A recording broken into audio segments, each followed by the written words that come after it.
Ok, aparecen las disposiciones preliminares, las cuales podemos encontrar en los artículos 105 al 107 del Código Orgánico Procesal Penal. Uno de ellos es la buena fe. De las partes deben litigar evitando los planteamientos dilatorios y meramente formales de cualquier abuso de las facultades que el Código le dé a ellos. También pueden ser sancionados. El tribunal que estime la mala fe o la temeridad de algunos de los litigantes podrán ser sancionados con multa en bolívares hasta de 20 unidades tributarias o amonestación por parte del tribunal. También el tribunal hace la regulación, es decir, que los jueces y los juezas deben velar por la regularidad del proceso y estar pendientes de la buena fe.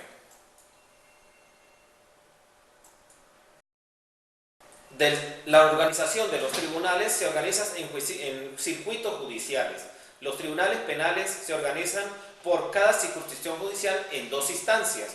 Una primera instancia integrada por tribunales unipersonales y otra segunda instancia que son los tribunales de apelación o a tribunales colegiados. Es decir, que se estiman o se construyen a través de tres jueces. Los jueces entenderán en todas las fases del proceso. Con ello debe entenderse de que debe referirse el juez o jueza a primera instancia en función de control, en función de juicio y en función de ejecución respectivamente.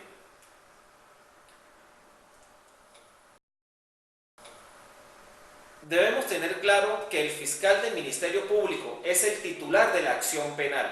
Por lo tanto, corresponde al Ministerio Público dirigir la investigación de los hechos punibles para establecer la identidad penal de los actores, actoras y partícipes, ordenar, supervisar las actuaciones de los órganos policiales de investigación y conservar los elementos de convicción. Otro sería requerir los organismos públicos o privados altamente calificados para los peritajes y las experticias. También formula y amplía la acusación cuando haya lugar y también solicita las apelaciones correspondientes. También puede el Ministerio Público, el fiscal del Ministerio Público, ordenar el archivo de los recaudos cuando no existan elementos suficientes para proseguir con la investigación, es decir, el archivo fiscal. También solicita al juez o jueza el control, prescindir de la acción penal, solicitar el sobreseimiento de la causa, imputar un autor o una autora de algún hecho punible, proponer algunas recusaciones de los funcionarios y funcionarios judiciales. Este punto lo veremos más adelante. También otro es requerir el tribunal medidas cautelares o de coerción personal pertinentes a los imputados o al imputado, actuar en ellos actos procesales, ¿sí? Que la ley requiera la presencia del Ministerio Público, del fiscal, y velar por los intereses de la víctima en todas las partes del proceso. Y además, y de los demás que están establecidos en el artículo 111 del Código Procesal Penal venezolano. También establece en el artículo 112 de este mismo código la sustitución de fiscales. Es por ello, cuando los fiscales se inhiban de conocer en razón de algunos de los motivos previstos en el artículo 89 del Código Orgánico Procesal Penal, o sean recusados o legítimamente sustituidos por el fiscal general de la República, se procederá a la designación de uno u otro fiscal que intervengan en dicha causa. Según el Código Procesal Penal, en su artículo 113 expresa: son órganos de policía e investigaciones penales los funcionarios o funcionarias a los cuales la ley acuerde tal carácter, y todo otro funcionario o funcionaria que debe cumplir con las funciones de investigación que este código establece. En los artículos del 114 al 119 del Código Procesal Penal nos explica las funciones que tienen los órganos de policía de investigación penal. En sus facultades tenemos que corresponden a las autoridades de policía de investigaciones penales la práctica de diligencias que conducen a la determinación de los hechos punibles y a la identificación de sus autores o autoras y partícipes bajo la dirección del Ministerio Público. de la investigación policial nos explica que las informaciones que obtengan los órganos de policía acerca de la perpetración de hechos delictivos y de la identidad de sus autores y demás partícipes deberá constar en acta que suscribirá el funcionario o funcionario actuante para que sirva al Ministerio Público o a los fines de fundar la acusación sin menoscabo del derecho de defensa del imputado o imputada. También en estos artículos se encuentra su deber de información. Explica que los órganos de policía, en los plazos que se le hubiese fijado, comunicarán al Ministerio Público o al tribunal que lo hubiese solicitado el resultado de las diligencias practicadas. En ningún caso, los funcionarios o funcionarias policiales podrán dejar de transcurrir más de 12 horas sin dar conocimiento al Ministerio Público o al tribunal, si fuera el caso, de las diligencias efectuadas. Su prohibición de informar. Se prohíbe a todos los funcionarios o funcionarias de policía dar informaciones a terceros acerca de las diligencias que practiquen, de sus resultados, de las órdenes que deben cumplir, de conformidad con el previsto en este código. La infracción de esta disposición será sancionada conforme a la ley. Su poder disciplinario. En primer caso, hacer uso de la fuerza solo cuando sea estrictamente necesaria y en la proporción que lo requiera la ejecución de la detención. No utilizar armas, excepto cuando haya resistencia que ponga en peligro la vida e integridad física de las personas. No infligir, instigar o tolerar ningún acto de tortura u otros tratos, castigos crueles, inhumanos o degradantes. No presentar a los detenidos o detenidas a ningún medio de comunicación social. Con ello puede afectar el desarrollo de la investigación. Identificarse en el momento de la captura como agente de la autoridad y cerciorarse de la identidad de las personas que contra quienes procedan, no estando facultado para capturar persona distinta a aquella que se refiera a la correspondiente orden de detención. La identificación de la persona a detener no exigirá en los casos de flagrancia. Informar al detenido o detenida acerca de sus derechos. Comunicar a los parientes u otras personas relacionadas con el imputado o imputada el establecimiento en donde se encuentra detenido o detenido. Asentar día, hora y la detección en un acta inalterable. La víctima.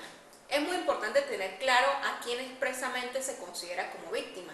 Según el artículo 121 del Código Procesal Penal, se considera como víctima la persona directamente ofendida por el delito, el cónyuge o personas con quien mantenga relación estable de hecho, hija o hijo, o padre adoptivo o madre adoptivo, parientes dentro del cuarto grado de consanguinidad o segundo de afinidad, y al heredero o heredera en los delitos cuyos resultados sean incapacidad o la muerte del ofendido o ofendida.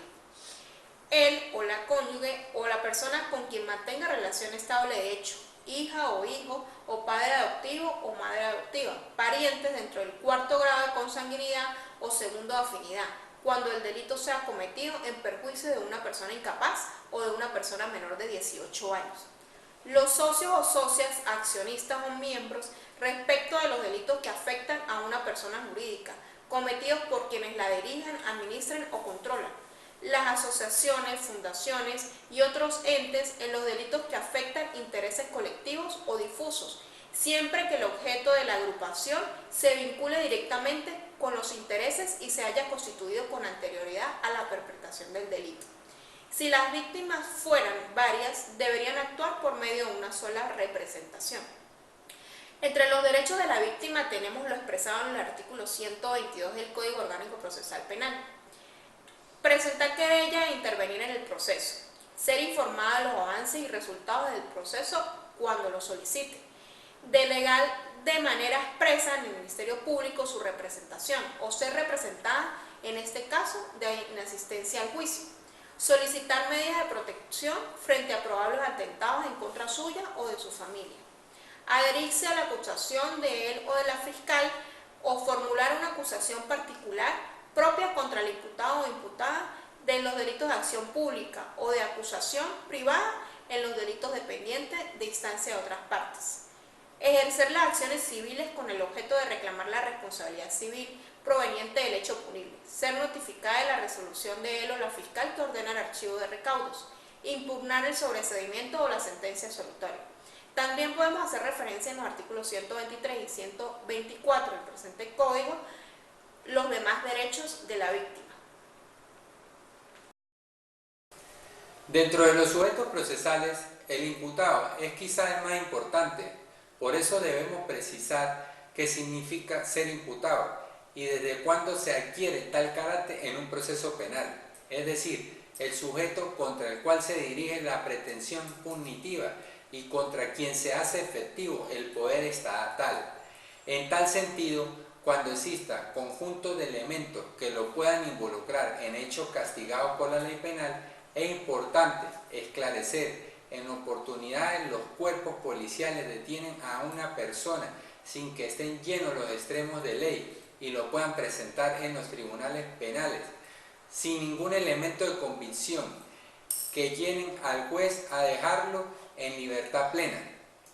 Es cuando el juez lo deja en libertad por no existir nada contra esa persona, cuando no se determinó que esa persona esté involucrada en la acción de hechos castigados por la ley penal. Sin embargo, en otra oportunidad es cuando el fiscal del Ministerio Público presenta elementos de convicción en la audiencia de presentación. Quiere decir, cuando detienen a la persona y debe ser presentada al juez de control.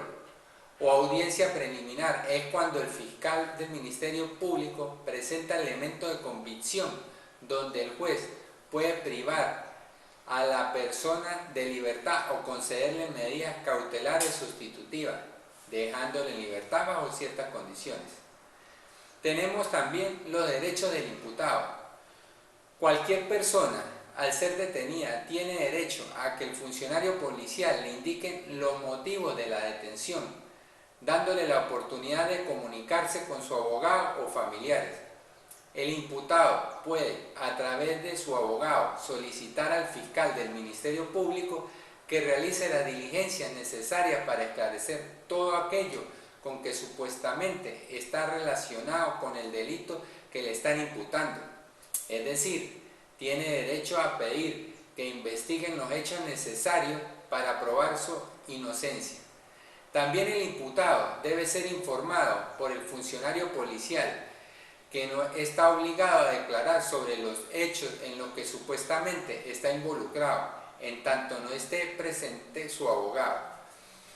En otros derechos del imputado, los cuales están establecidos en el artículo 127 del Código Orgánico Procesal Penal. Tenemos la incapacidad procesal establecida en el artículo 130, donde la incapacidad del imputado está determinada por la alteración o insuficiencia de sus facultades mentales graves. Esta debe ser declarada por el juez a través de una experticia psiquiátrica forense y trae como consecuencia la suspensión del proceso de ese imputado en particular. Tenemos durante el proceso también los auxiliares de las partes en el proceso, los cuales son asistentes no profesionales que están establecidos de conformidad con el artículo 149, consultores técnicos y establecidos en los artículos 150.